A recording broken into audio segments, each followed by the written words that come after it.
اور اس کتاب کی یہ آیتیں ہیں۔ لہذا یہ آیتیں اللہ تعالیٰ اپنے رسول پر نازل فرما رہا ہے، اور یہ وہ رسول ہیں جن کے بارے میں اللہ تعالیٰ ارشاد فرمایا کہ یہ کوئی نیا معاملہ نہیں تھا، یہ تو حضرت موسیٰ علیہ السلام پہ بھی نبوت آ چکی تھی، حضرت ابراہیم علیہ السلام پر بھی آ چکی تھی۔ مکے کے لوگ حضرت ابراہیم علیہ السلام سے، مکے کے لوگ حضرت اسماعیل علیہ السلام سے خوب مانوس تھے، اپنا نسب نامہ اور اپنا رشتہ حضرت اسماعیل علیہ السلام سے جوڑتے تھے، تو ان کو تعجب کیوں ہے؟ یہ وہ آیتیں ہیں جو اللہ کے کلام کی ہے اور اللہ کی کتاب کی ہے، اے نبی آپ پر نازل ہو رہی ہیں۔ اب اس کے بعد سے نبی کا فریضہ کیا ہے؟ نبی کا فریضہ ہے کہ اللہ تعالیٰ کے دین کی تبلیغ اور اللہ تعالیٰ کی آیتیں پڑھ کر سنا دینا، نمبر 1۔ نمبر 2، اللہ تعالیٰ کی آیتوں کو سمجھا دینا۔ نمبر 3، اللہ تعالیٰ کی آیتوں پر عمل کروا دینا، خود بھی عمل کرنا، امت کی بھی تربیت کرنا۔ نمبر 4، اللہ تعالیٰ کی آیتوں کی طرف تبلیغ کرنا، اللہ تعالیٰ کی آیتیں پہنچا دینا۔ یہ ہے حضور اکرم صلی اللہ علیہ وسلم کی ذمہ داری۔ لازمی بات ہے اللہ کے رسول صلی اللہ علیہ وسلم اپنی ذمہ داری وہ پوری طرح انجام دے رہے ہیں۔ اللہ تعالیٰ کی آیتیں نازل ہوتی ہیں، حضور اکرم صلی اللہ علیہ وسلم اس کو تلاوت کرتے ہیں، اور تلاوت کرنا اس کو سکھلا بھی دیتے ہیں، اس کی تعلیم بھی کر دیتے ہیں۔ تلاوت کی تعلیم کے بعد اللہ کے رسول صلی اللہ علیہ وسلم کتاب کی ان آیات کی معنوں کی تعلیم بھی کر دیتے ہیں، تفسیر کی وضاحت بھی فرما دیتے ہیں، اور پھر اللہ کے رسول صلی اللہ علیہ وسلم اس پر عمل بھی کرتے ہیں، تاکہ عملی نمونہ بھی اللہ کے رسول صلی اللہ علیہ وسلم قائم فرما دیں۔ اور اس کے ساتھ ساتھ اللہ کے رسول صلی اللہ علیہ وسلم ہر اللہ کی آیت کو پہنچا رہے ہیں۔ حضور اکرم صلی اللہ علیہ وسلم اللہ تعالیٰ کی کتاب کی تبلیغ فرما رہے ہیں اور اللہ تعالیٰ کے احکام کو پہنچا رہے ہیں۔ مشرکین مکہ کا کہنا یہ ہے کہ کچھ چیزوں سے آپ وڈرا ہو جائیے، جن آیتوں میں ہمارے مذہب پر تنقید کی گئی، ہمارے جھوٹے خداؤں پر تنقید کی گئی، ان آیتوں کو آپ کم سے کم نہ پڑھ کر سنائیں۔ لیکن اللہ کے رسول صلی اللہ علیہ وسلم نے اعلان فرمایا کہ اس میں میرا کوئی عمل دخل نہیں ہے، مجھ پر جو وحی نازل ہوگی وہ میں پڑھ کر سناؤں گا، اس سے میں وڈرا نہیں ہو سکتا، دستبردار نہیں ہو سکتا۔ اللہ کے رسول صلی اللہ علیہ وسلم جن آیتوں کی طرف لوگوں کو بلا رہے ہیں، جس کتاب کی تعلیم ہو رہی ہے، جس کتاب پر تربیت ہو رہی ہے، وہ اللہ تعالیٰ کی کتاب، اور اس کتاب کا معاملہ یہ ہے کہ اللہ تعالیٰ نے اس کتاب کے سلسلے میں بات ارشاد فرما دی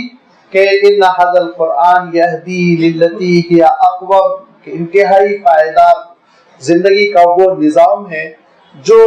ہر چوکٹے میں کسا ہوا، اور اسی کی تفسیر آپ نے آخری رکوع میں سورۃ الفرقان کے دیکھی کہ رحمان کے بندوں کی زندگی کیسی زندگی ہے، صبح کیسی ہے، شام کیسی ہے، اور ان کے اخلاق کیسے ہیں، ان کا کردار کیسا ہے، ان کا عقیدہ کیسا ہے، ان کے افکار کیسے ہیں، ساری چیزوں کا اللہ تعالیٰ نے تذکرہ سورۃ الفرقان کے آخری رکوع میں فرمایا، اس کو آپ ذہن میں رکھیے۔ اب یہ زندگی کی طرف دعوت دی جا رہی ہے، ایک صاف ستھری دعوت ہے، اور ایسی دعوت ہے جس میں کسی قسم کا کوئی کنفیوژن نہیں ہے،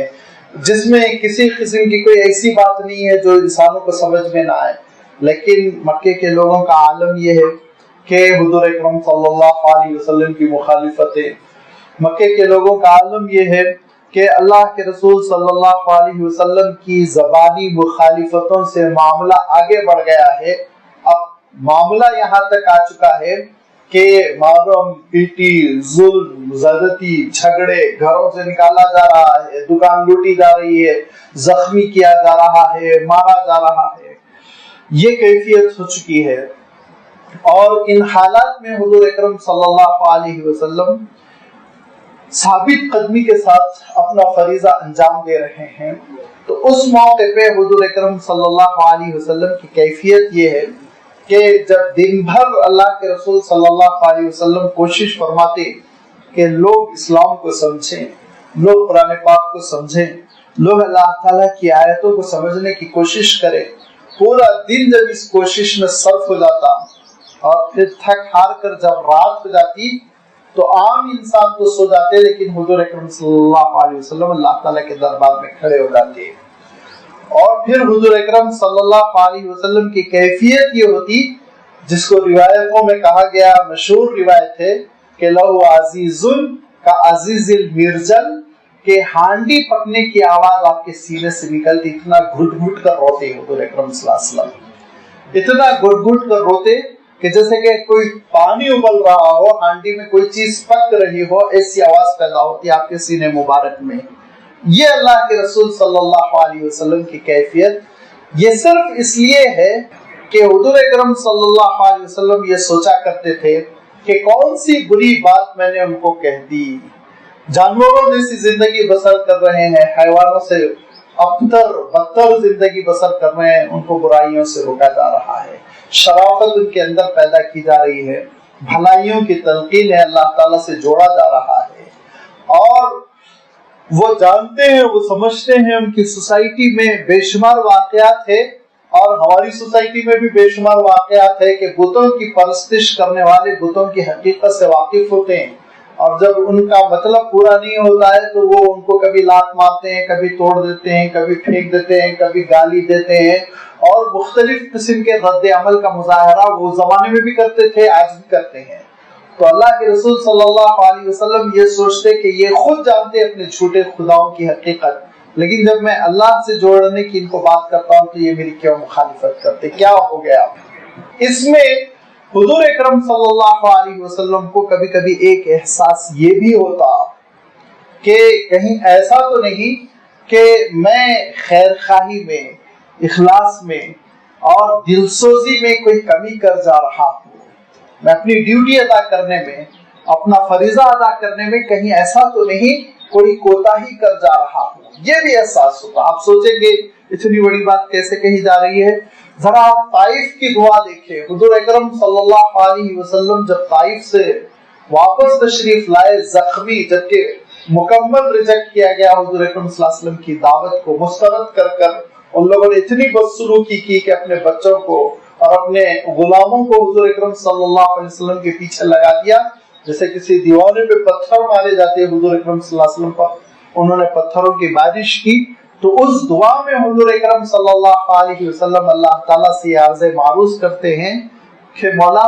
اگر آپ کا غضب ہے، آپ کی سزا ہے،